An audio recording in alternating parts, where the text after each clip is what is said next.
been made either expressly or impliedly, such transfer shall not become voidable at the option of the real owner. ऐसा transfer जो है real owner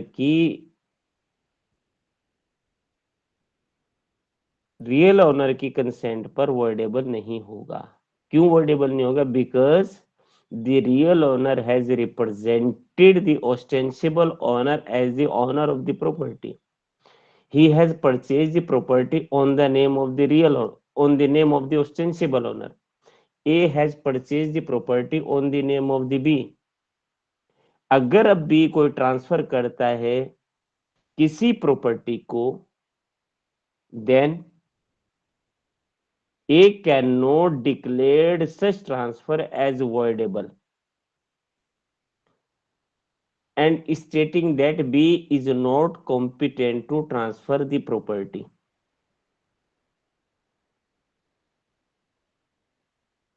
ठीक है, जरा section 41 पढ़िए और आगे बढ़िए। और इसको हिंदी में समझा दीजिए।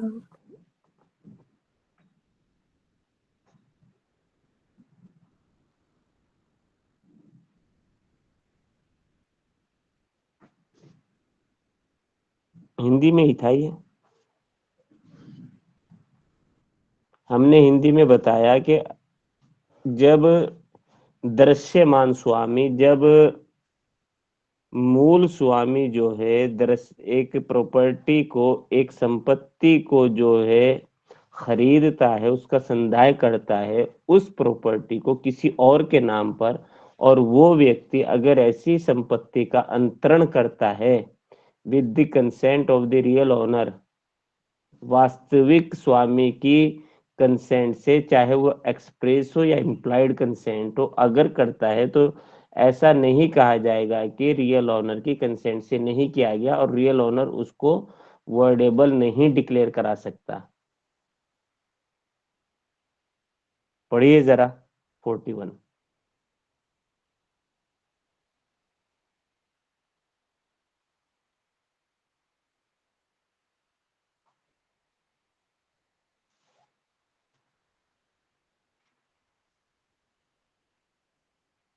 कोई है नहीं क्या भाई?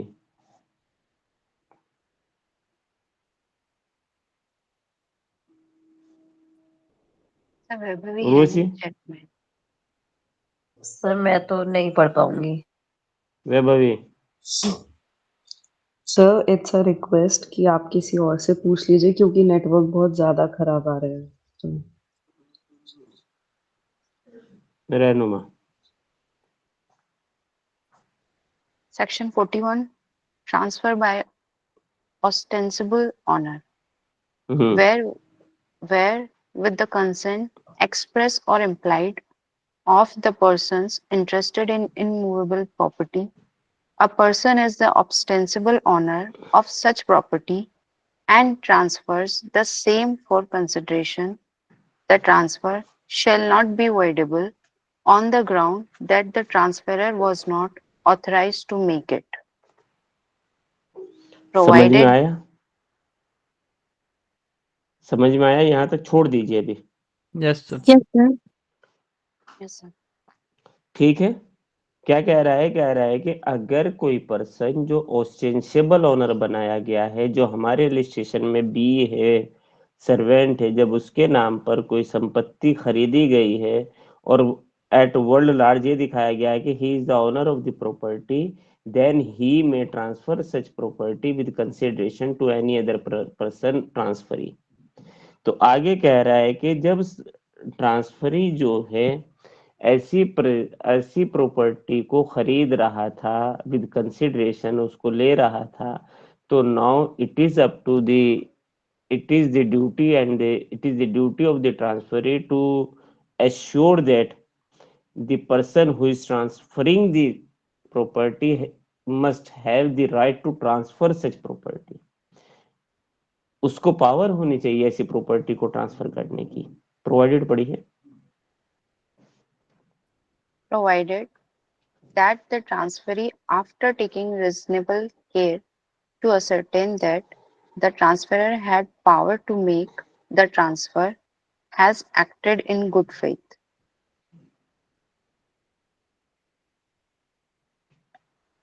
समझ आया? कह रहा है कि ऐसा जो ट्रांसफर किया गया है वो गुड फेथ में, याद रखिएगा, he does not know he weather he is not a real owner. Transferee जो है ये अश्योर करेगा he is a real owner. अगर सपोज करिए ए जो है बी के नाम पर एक प्रॉपर्टी खरीदता है, बी को कहता है कि तुम्हारी ये property just because of avoiding from something, और बी उसको ट्रांसफर करता है। सी इस बात को जानता है कि ये प्रॉपर्टी बी की नहीं है, B is not the owner but owner is A, then तो सी ऐसी प्रॉपर्टी की ट्रांसफरेबिलिटी को वैलिड नहीं करा सकता। ऐसा ट्रांसफर जो है वर्डेबल होगा eight the option of the real owner. Clear है बात? Yes, sir. Yes, sir. ठीक है, जरा लिखिए, एक दो बातें जल्दी से लिखिए। अच्छा, एक बात और बता दे, this section the provision of the section 41 is based on the बेनामी ट्रांजैक्शन एक्ट 1988। ठीक है, 1988 पे बेस करता है, because it prohibits a person from occurring a property on the name of the others. दूसरे के नाम पर जो है, सपोज हमने अभी बताया कि जैसे एक बड़े बिलियनरीज है, मिलियनरीज हैं, वो लोग अपनी संपत्ति जो है खरीदते हैं कि वो एक संपत्ति जो है इस वाले सर्वेंट के नाम पे खरीदी, इसके सर्वेंट इसके नाम पर, तो इसको प्रोहिबिट करता है एक्ट ऑफ द 1988। ठीक है, तो जरा लिखिएगा, section 41 provides that where immovable property transferred bye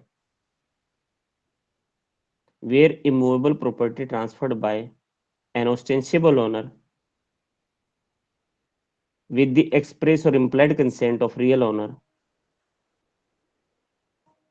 with the express or implied consent of the real owner,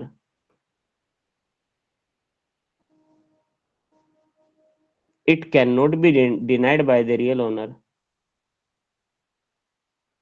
it cannot be denied by the real owner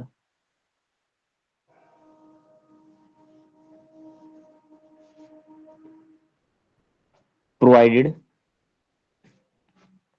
transferee should be bona fide purchaser, transferee should be bona fide purchaser।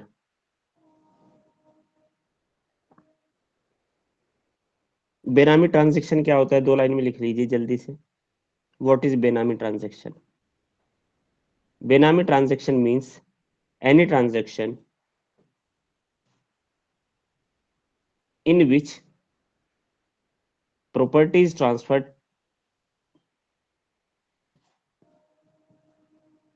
to one person for the consideration paid by another person।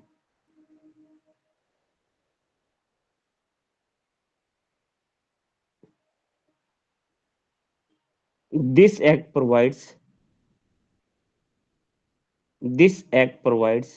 that where a property is transferred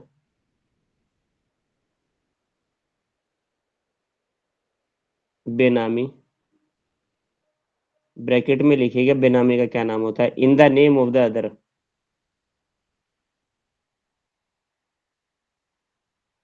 the person in whose name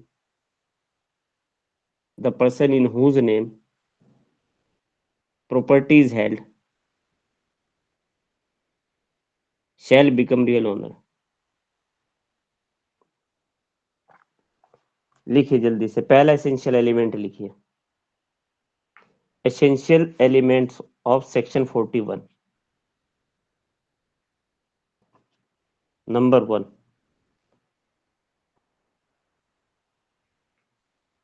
ostensible owner should be in possession of the property. Ostensible owner should be in possession of the property with the express or implied consent of real owner. Ostensible owner should be in possession of property with the express or implied consent of real owner. लिख लिया ये पहला point. Yes sir. अब सुनिएगा कि देखिए कह रहा है कि जो ट्रांसफर होना चाहिए it must be with the express or implied consent of the real owner, where a consent is obtained by force, fraud, coercion, undue influence, whether such consent is a free consent. No sir. नहीं, ऐसी consent free consent नहीं मानी जाएगी। Then here it means the person who is holding the property, he must have the consent of the real owner, and such consent must be either expressly or impliedly. Such concept of express or implied consent also includes where a property on the name of the insane person, if any person is holding the property of any insane person, he cannot transfer such property because the insane person cannot validly give the consent. सही बात है कि गलत है? Sir correct है। Yes, sir. अब बोलते रहिए, अदरवाइज सच में I will leave the class. देखिए कैसे ले रहा हूं। In spite of that, you are not taking care of it.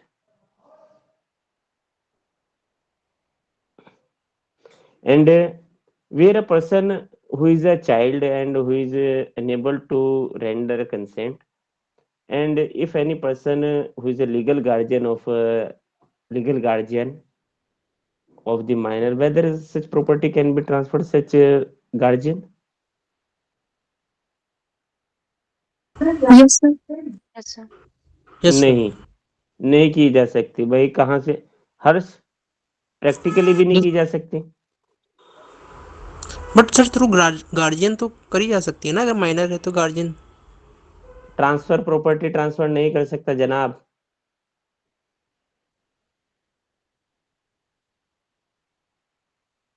जाइए देखिए, नहीं कर सकता प्रॉपर्टी ट्रांसफर। प्रॉपर्टी ट्रांसफर में with the consent of the court, if it is for the benefits of the minor और पैरामाउंट कंसिडरेशन देखा जाता है माइनर का। Is it clear? Yes sir. Yes sir. ठीक है।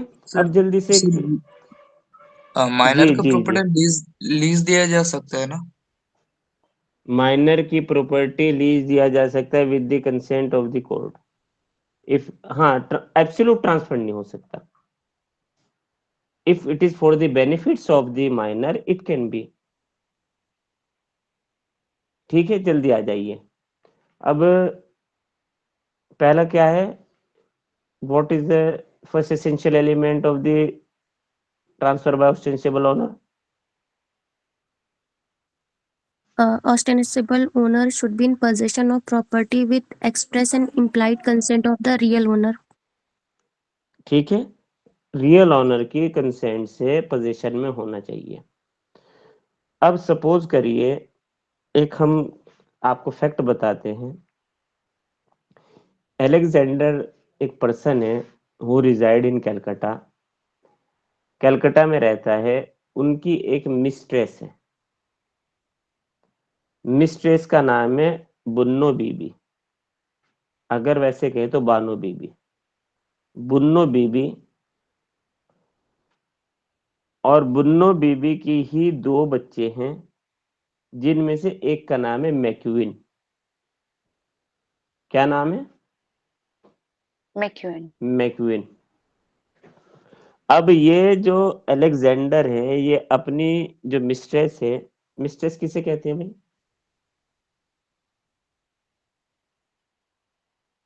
Not wife, girlfriend. वाइफ नहीं होती, जिससे एक्स्ट्रा मैरिटल अफेयर वगैरह होती है, ठीक है। अब बुन्नो बीबी के नाम पर अलेक्जेंडर एक घर खरीदते हैं, लैंड खरीदते, पीस ऑफ लैंड। अब बुन्नो बीबी बीबी क्या करती है कि उस लैंड को जो है रामधोने रामधोने एक पर्सन है, उसको ट्रांसफर कर देती है, बेच देती है। उसके ऊपर अलेक्जेंडर साहब कुछ नहीं कहते, चुप रहते हैं, ठीक है।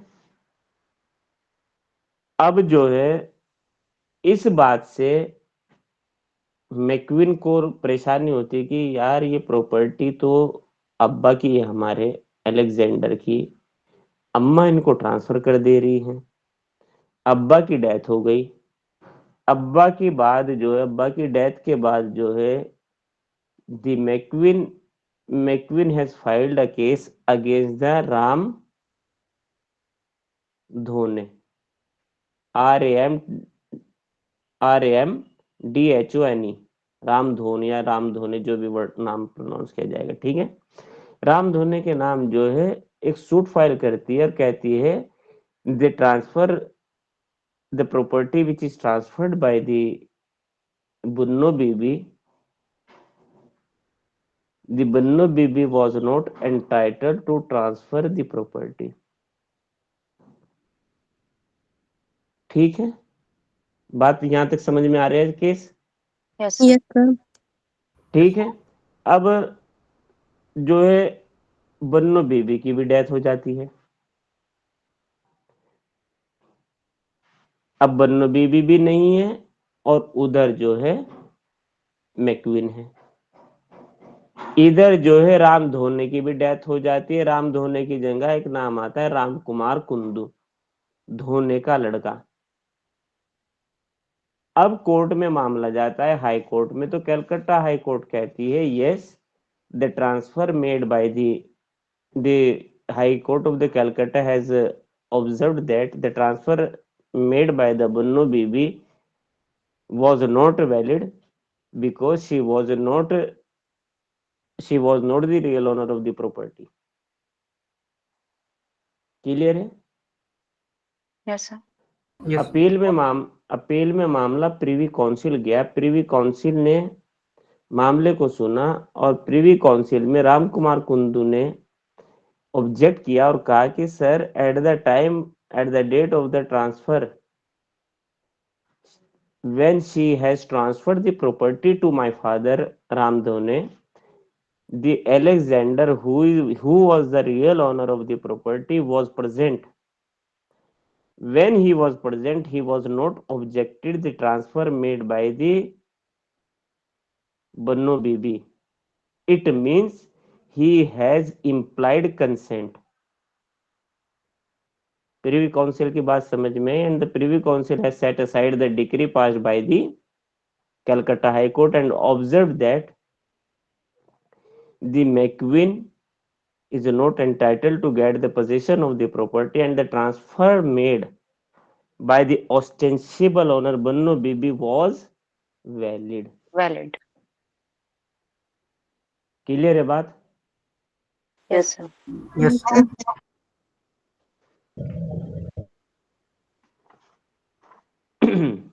क्लियर है? Yes sir. अब आ जाइए नेक्स्ट पॉइंट लिखिए। Transfer should be with consideration. Consideration होना चाहिए। It mean section 41 does not apply where a transfer made gratuitously. If the ostensible owner has gratuitously transferred the property to another person and to the bona fide transferee such transfer is not a valid transfer and it is voidable at the option of the transferor. बात समझ में आई? क्या बताया? Yes, sir. Yes, sir. ठीक है. Third point, transferee acted in good faith. Transferee acted in good faith. This is the very and the most important point under this section. It means the transferee must not have malified intention. He must be in the good faith that the person, the ostensible owner who is transferring the property, is entitled and he is the real owner of the property which he is transferring. It means here must be a good faith of the transferring. It means bona fide intention.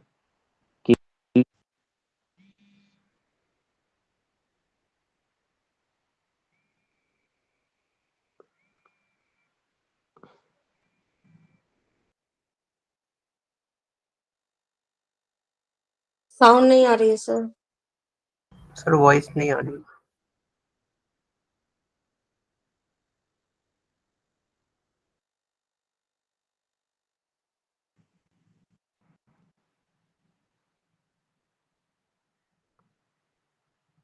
Ji voice नहीं आ रही है?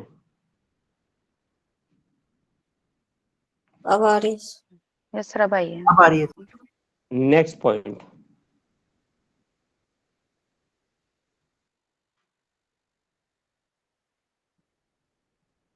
reasonable care by the transferee. Reasonable care by the transferee मतलब bona fide intention के साथ साथ there must be the reasonable care by the transferee at the time of the transfer. When the transfer has been made by the ostensible owner, it shall be the duty of the transferee to find out whether the person who is transferring the property, whether he is competent to transfer or not. Are you getting the point? Yes, sir. Whether he has the authority to transferring the property or not. If he has the authority to transfer the property, then he can transfer such property. Clear? Yes, sir. Yes, sir. तो राम कुमार कुंदू आपको समझ आया? अच्छा, उस case का नाम था Ram Kumar Kundu versus McQueen. क्या नाम था? Ram Kumar Kundu versus versus McQueen. एक केस और लिखिए जरा इसमें, Jaya Dayal Poddar versus Bibi Hazare.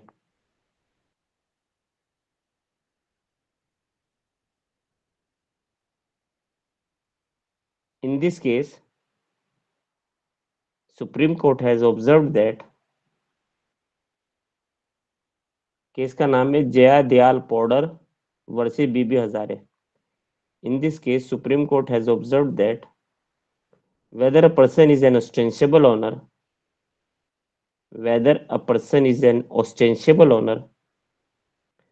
is a subjective question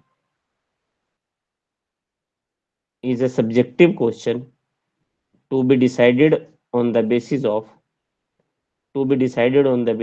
fact and circumstances.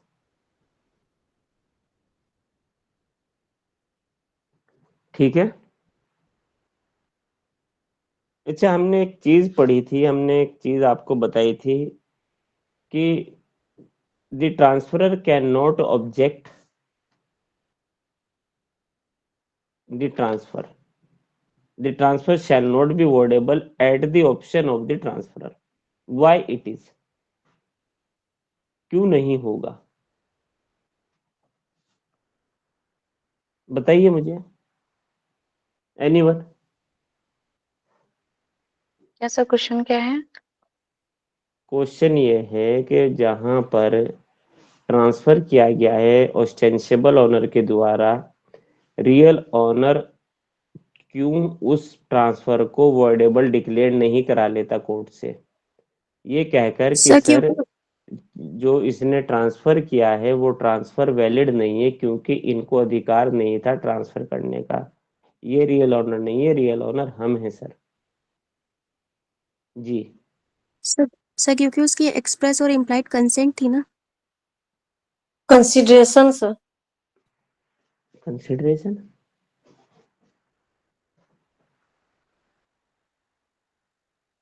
because he has expressly or impliedly represented him as a owner of the property before the world at large, and where he has represented such person as a real owner of the property before the world at large, now he is bound by section 115 of the Indian Evidence Act, and he is bound by the doctrine of holding out or by doctrine of estoppel, where a person has represented something and in the consequence of the representation the other party has changed his position or alter his position in the consequence of the representation, then such person who has represented cannot deny that he was not represented in the manner in which they have taken. अब ये नहीं कहा जाएगा कि मैंने तो ऐसे नहीं इसको रिप्रेजेंट किया था कि ये रियल ऑनर है, रियल ऑनर तो मैं हूँ। डॉक्ट्रिन ऑफ स्टॉपेल मना करती है, डॉक्ट्रिन ऑफ स्टॉपेल कहती है कि जहां पर किसी पर्सन ने एक बार किसी को रिप्रेजेंट किया, किसी चीज को रिप्रेजेंट किया और उसके कॉन्सिक्वेंस किसी और पार्टी ने उसके ऊपर जो है अपनी पोजीशन को ऑल्टर किया, तो अब ये डिनाई नहीं किया जाएगा रिप्रेजेंटेटेड पार्टी से कि उसकी जो रिप्रेजेंटेशन था वो उस लिए नहीं था। It can not deny the truth of the representation. Clear है? Yes sir. Yes sir. लिखिए जरा, लिख लीजिए तभी आपको अच्छा भी लगेगा। It is a principle of natural equity, doctrine of holding out इसी का पार्ट है। It is a principle of natural equity which must be universally accepted that it is a principle of natural equity which must be universally accepted that where one person allows another to hold himself, where one person allows another to hold out as himself out as the owner of the property, and third person purchases it for consideration or value, and third person purchases it for consideration or value from the apparent owner in the belief that he is real owner, the person whoso allows the other to hold himself out,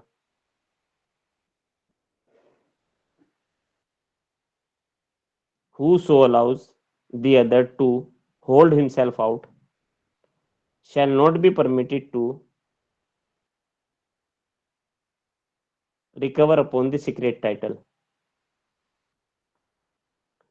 shall not be permitted to recover upon the secret title। secret title किसका? Ostensible owner का। समझ आई बात? Yes sir. Is it clear to everyone? Yes sir. Yes sir. ठीक है, बात समझ में आ रही है ना क्या बताना चाह रहे हैं? देखिए वो कह रहा है कि जहां पर किसी को आपने पहले तो कहा है कि ये ऑनर है, फिर उसने जो है कोई इंटरेस्ट ट्रांसफर कर दिया, उस प्रॉपर्टी को ट्रांसफर कर दिया for consideration for some values. अब आप कह रहे नहीं नहीं नहीं ये नहीं था, इसका टाइटल नहीं था, टाइटल तो मेरा है, मैंने तो बस इसको बनाया था। क्यों, कहां से बाउंड हो जाएंगे ये? पहले पहले बाउंड कहां से हो जाएंगे? Section 115 of the Indian evidence act. Clear? Yes, sir. अब बताइए ऑस्टेंसिबल ओनर से रिलेटेड कोई आपका सवाल? बस बहुत है।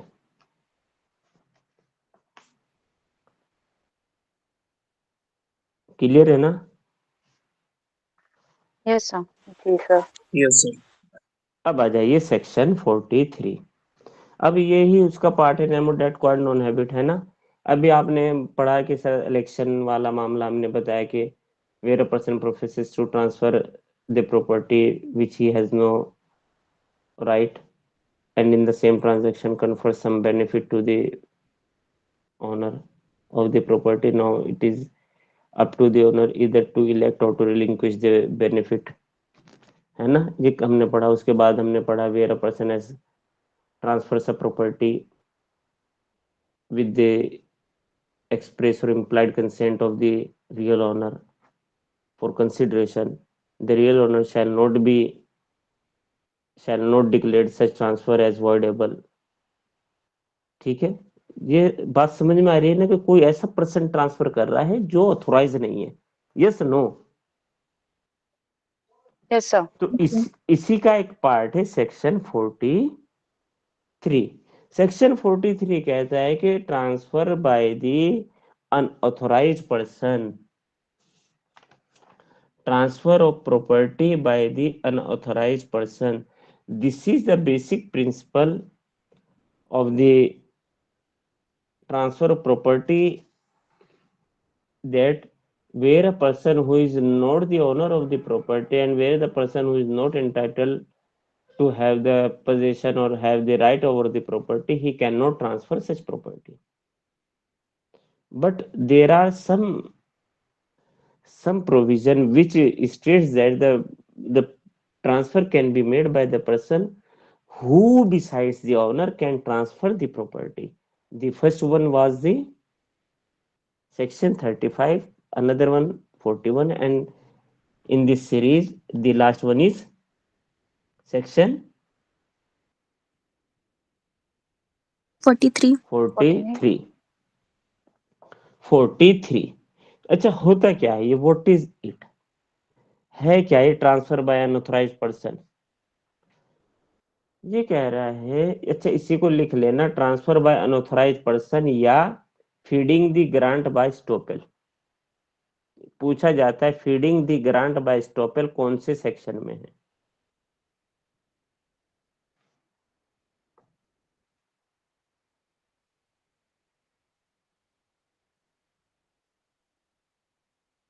अच्छा, कल हमने एक वर्ड आपको बताया था, प्रोफेसिस। क्या मतलब था प्रोफेसिस का? Sir, making any written agreement. Agrees, making any written agreement or entering upon a Contract. Contract. It means contract तो नहीं हुआ अभी ये, हाँ ना? मतलब Yes. प्रोफेसिस कर रहा है, वो कह रहा है कि हाँ यार इस तरीके की यार अगर बात हो जाए तो। शिवानी रानी क्या बात? कॉन्ट्रैक्ट नहीं हुआ सर। अच्छा, मैं ही एकदम मुझे अटैक्स आ गया था भाई। मैंने कहा भाई पता नहीं कौन सी बात समझ नहीं आई। ठीक है, अब देखिए बात समझिएगा। यहाँ कह रहा है कि ऐसा कोई एक पर्सन है जो ट्रांसफर करता है किसी प्रॉपर्टी को, या तो फ्रॉडुलेंटली या इरेनियसली।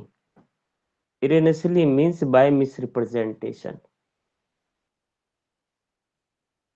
Not by fraud, by misrepresentation.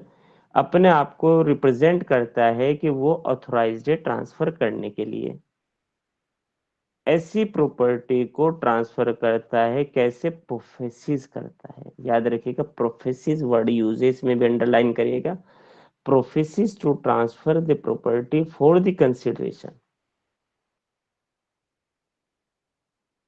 It is at the option of the transferee to declare such transfer as voidable.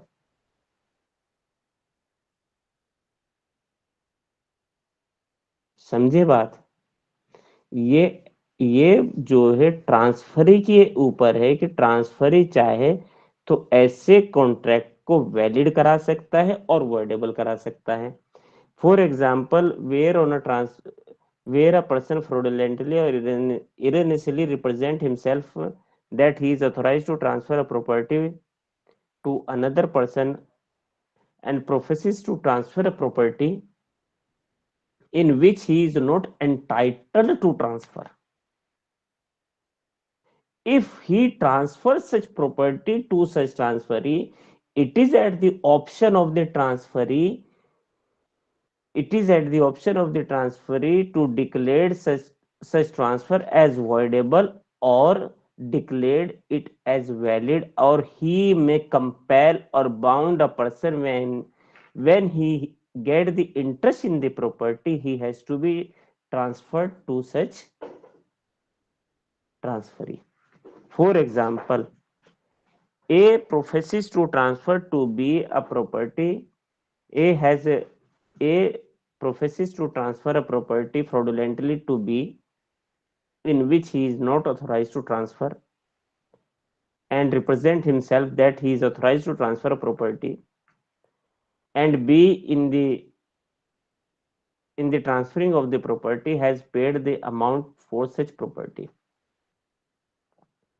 ठीक है, उस प्रॉपर्टी का अमाउंट बी पे कर दिया, लेकिन वो प्रॉपर्टी तो है ही नहीं ए के पास, ए को ऑथोराइज ही नहीं उस प्रॉपर्टी को, लेकिन subsequently B A has get the better title in the property, whether B can compel A और नॉट। Yes, sir. तुम्हें समझ में आया कि सबको समझ आ गया? Yes sir. Yes sir. और शगुन माइक ऑन करना। Yes sir. क्या समझ में आया है बताना। सर जैसे कि ए ने ट्रांसफर की बी को प्रॉपर्टी फ्रॉडुलेंटली और फ्रॉडलेंटली ट्रांसफर की, और बी को ये नहीं मालूम था पहले, तो ठीक है, फिर बाद उसको मतलब उसने पे कर दी प्रॉपर्टी के लिए,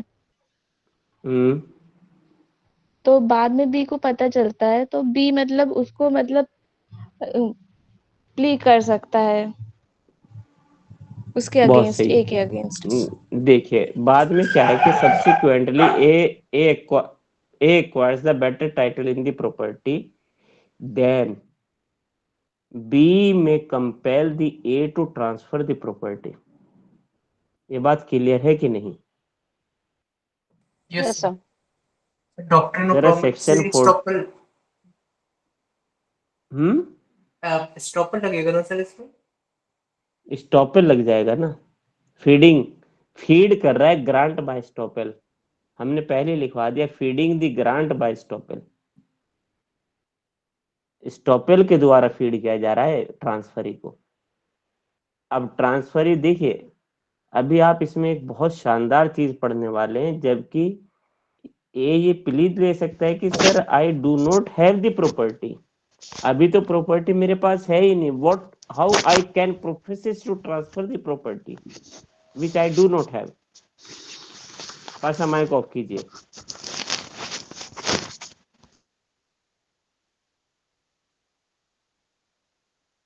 ठीक है, section 43।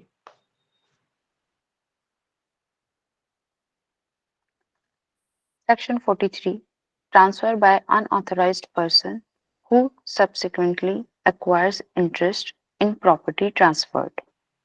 Ji, Where a person fraudulently or erroneously represent that he is authorized to transfer certain immovable property and professes to transfer such property for consideration. Such transfer shall, at the option of the transferee, operate on any interest which the transferor may acquire in such property at any time during which the contract of transfer subsists. देखिए क्या कह रहा है कि where person fraudulently or erroneously represent that he is authorized to transfer certain immovable property. It means the first essential element of section 43 is transferor is unauthorized person. Yes, no? Yes, sir. Yes, sir. ठीक है, unauthorized person है. It means he is not authorized to transfer a property. A person having no title or interest in an immovable property at the date of the transfer, when he is not entitled to transfer such property, or he does not have any interest in an immovable property at the date of the transfer, he shall not be entitled to transfer that property.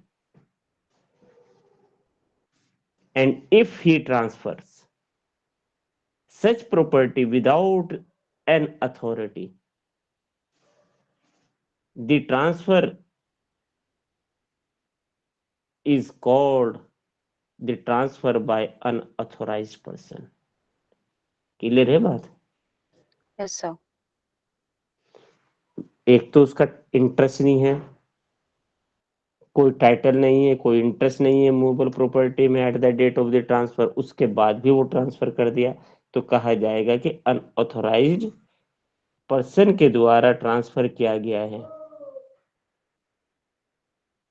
And in the eye of the law, such person cannot pass such transfer or cannot pass the legal right in the property. Property में ऐसा legal right pass नहीं कर सकता. Yes no? Yes, sir. Yes, sir. ठीक है, पहला essential element. दूसरा लिखिए,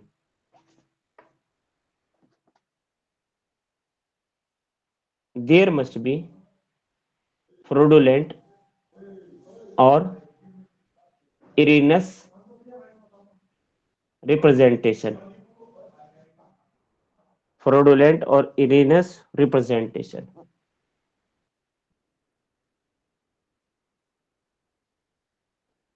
It means the person who is transferring a property, who is professes to transfer a property, he is representing fraudulently himself as the owner, or either he is having the title over the property or an interest in the property.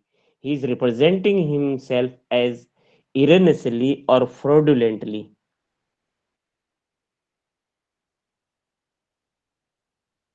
Is it clear to you? Yes, sir. Yes, sir.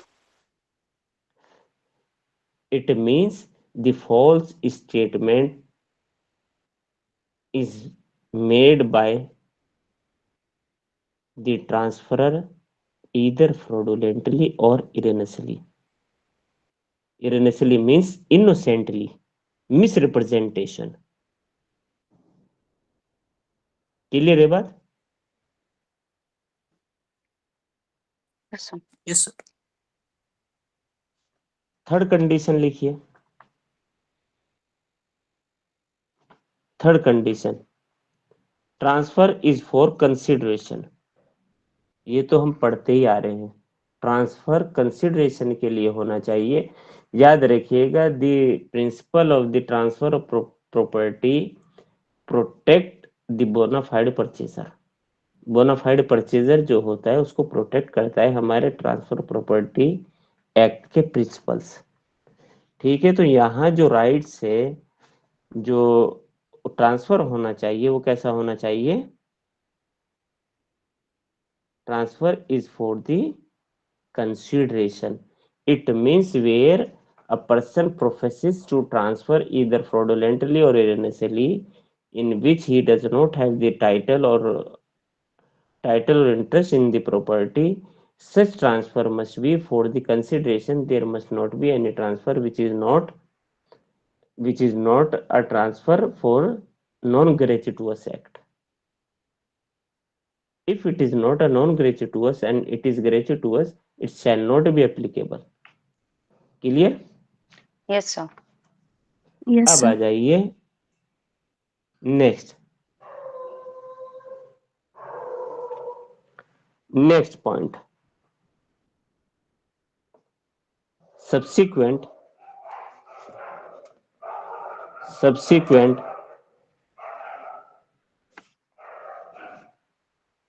acquisition of authority by transferor, या दूसरे उसमें लिखे the transferor subsequently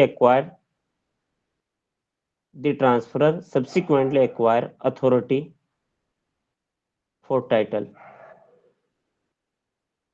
या subsequently acquire interest in the property.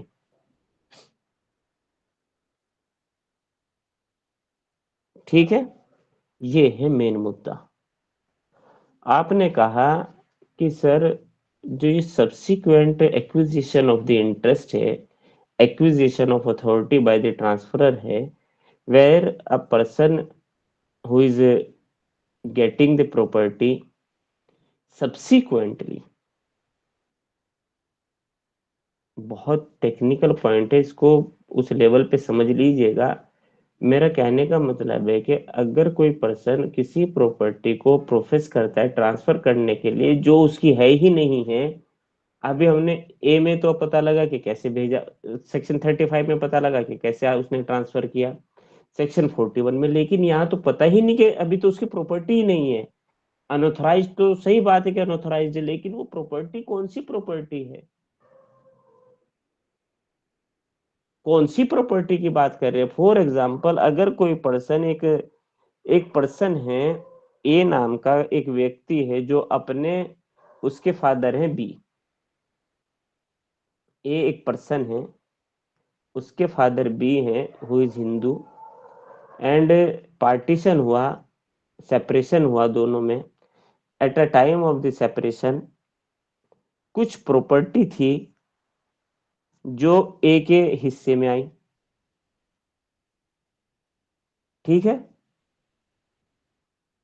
लेकिन हिस्से में आने से पहले ही ए ने सी को जो है XYZ नाम की प्रॉपर्टी ट्रांसफर कर दी।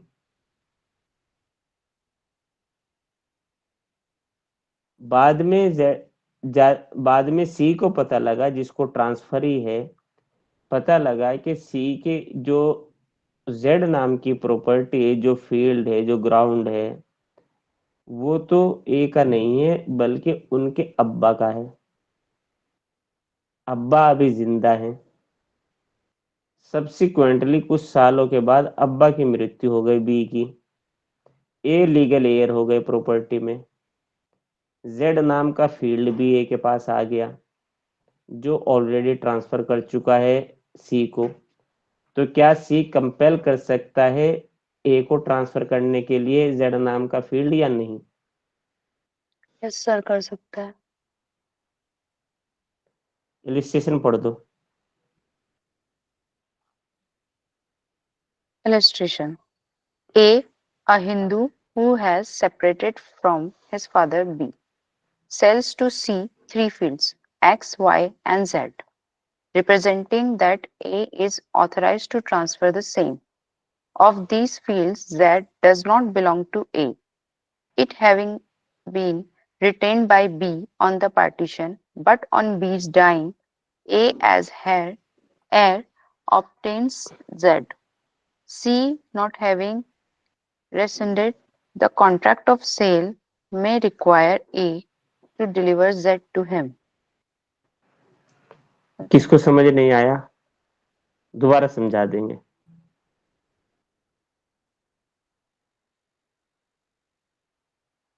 किसको समझ आ गया? सर आ गया। सर आ गया यस सर। अरे हर्ष, सही लग रही है बात जो मैंने बताई? सर थोड़ा सा नेटवर्क इशू हो रहा है, मैं थोड़ा सुन नहीं पा रहा हूँ। अच्छा, तो मतलब बात समझ हुई आपको, ये चौथा पॉइंट हमने क्या बताया? No sir. तो चौथा पॉइंट ही समझ नहीं आया तुम्हें? क्या है चौथा पॉइंट? सर बीच में वॉइस ब्रेक हो रही है सर। मेरी क्या आपकी? सर मेरे ही हो रही है, आज वाईफाई मेरा पावर सेट हो रहा है थोड़ा सा, वाईफाई ऑन ऑफ हो रहा है। अच्छा, तो फिर बाद में रिकॉर्डिंग सुन लीजिएगा जी। और कोई? सर ये सेक्शन 43 जो है इसको 6A से रिलेट करके पढ़ सकते हैं ना? छोड़ दीजिए, छोड़ दीजिए, वो तो अभी it is my duty to understand you. Section 6A and 43।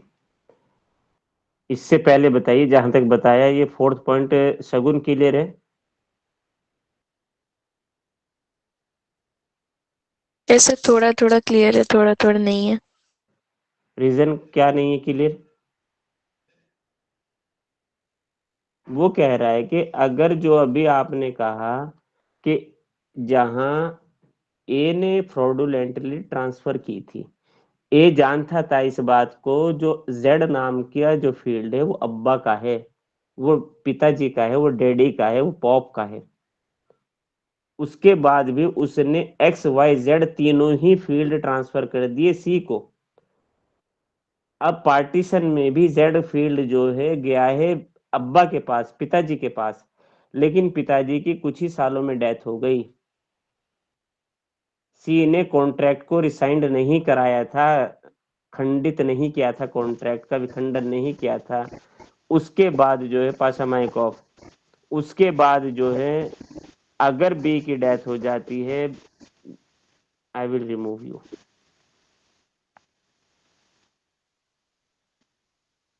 I am getting disturb.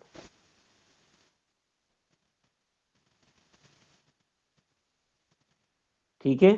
उसके बाद अगर बी की डेथ हो गई तो बी की डेथ के बाद, पाशा माइक ऑफ कर लीजिए।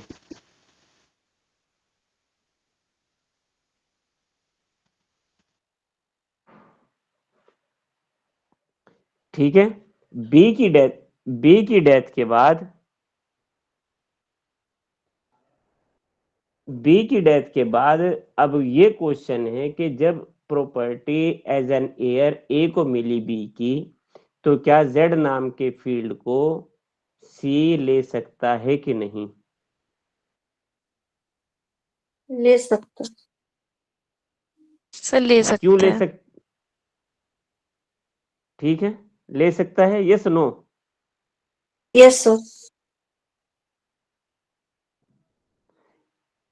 सी can compel A to transfer the property. Clear है बात? Yes yes sir.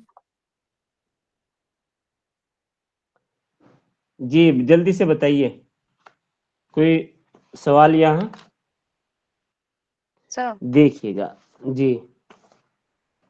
सर अगर वो डेथ होने से पहले, वो मतलब उसको टाइटल मिलने से पहले अगर ट्रांसफरी उस पे ऑब्जेक्शन कुछ ले आए तो?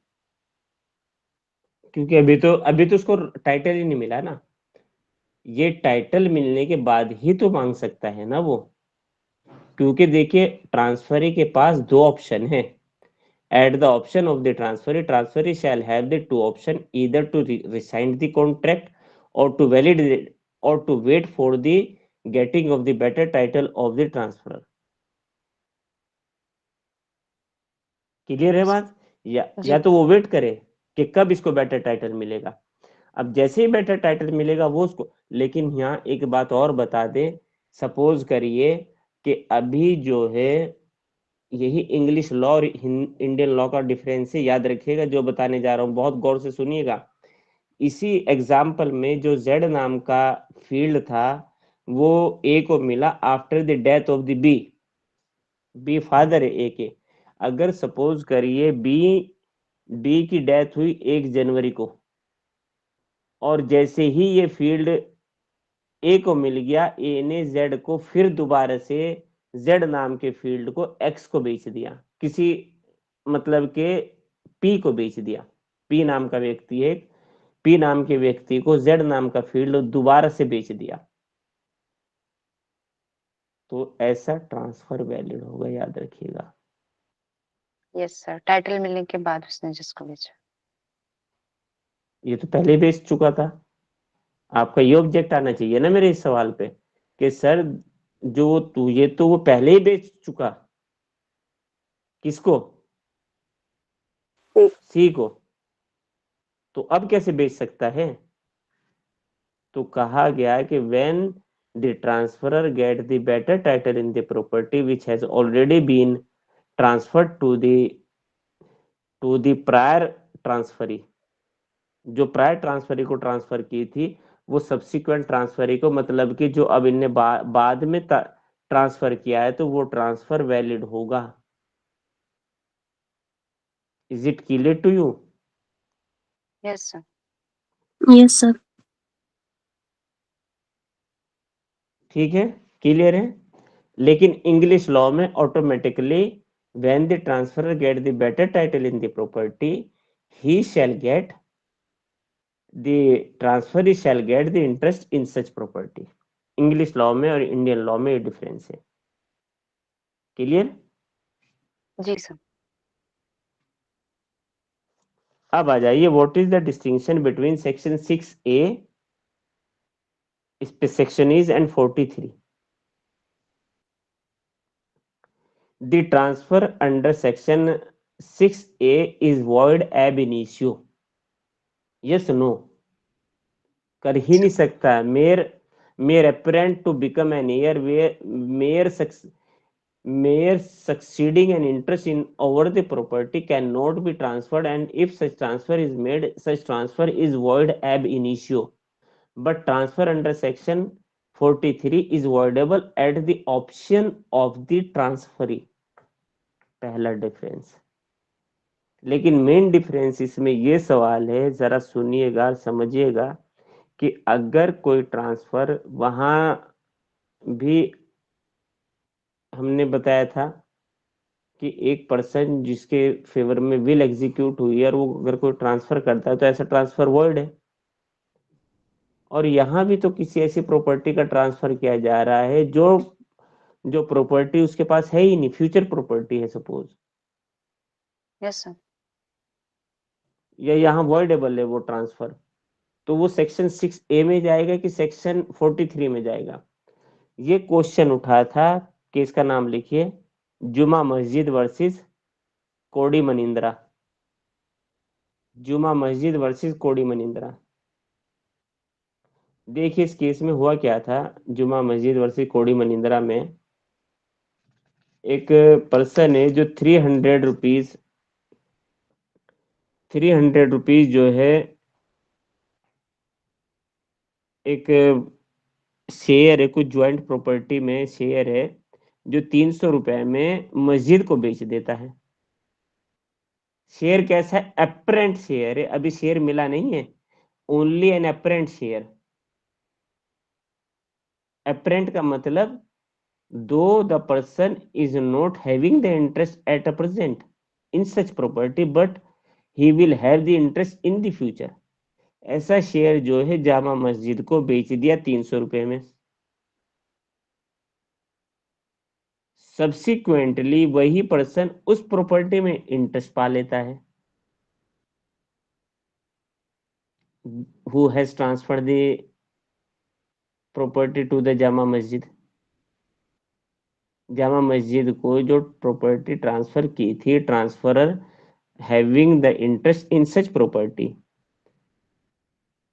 अब after the death of the transferor, the legal heir has approached the court to declare such transfer as void in the violation of section 6A. बात समझ में आ रही है? 6A में क्या है? Space section is which if any transfer is made in the violation of section 6A it is void ab initio। तो वो कह रहा है कि सर वो तो apparent था शेयर, apparent शेयर है, he does not have the right to transfer such property। तो कोर्ट ने कहा नहीं नहीं, वो अपरेंट शेयर जरूर है, but the person having the authority to transfer such property, और जहां वो ट्रांसफर किया है वो सेक्शन 6A से डेल्ट नहीं होगा बल्कि सेक्शन 43 से डेल्ट होगा। And when the person has get the better title in the property, the masjid is entitled to get the share in such property. Clear है बात? Yes, sir. Yes, sir. ठीक है, next लिखिए। अच्छा, और क्या डिफरेंस है इसमें? Section 6A is a rule of substantive law while section 43 is a rule of evidence. Yes, no? Yes, sir. Clear है बात? चलिए, तो दोनों सेक्शन समझ में आए? लाइट अभी भी जी नहीं है। सर। चलिए, थैंक यू सो मच, कल मिलेंगे नेक्स्ट सेशन के साथ, क्योंकि नेटवर्क इश्यूज भी हैं बहुत से बच्चों के। Thank you. Allah Hafiz sir. Assalamu alaikum, sir. वालेकुम सलाम। Thank you, sir. वेलकम।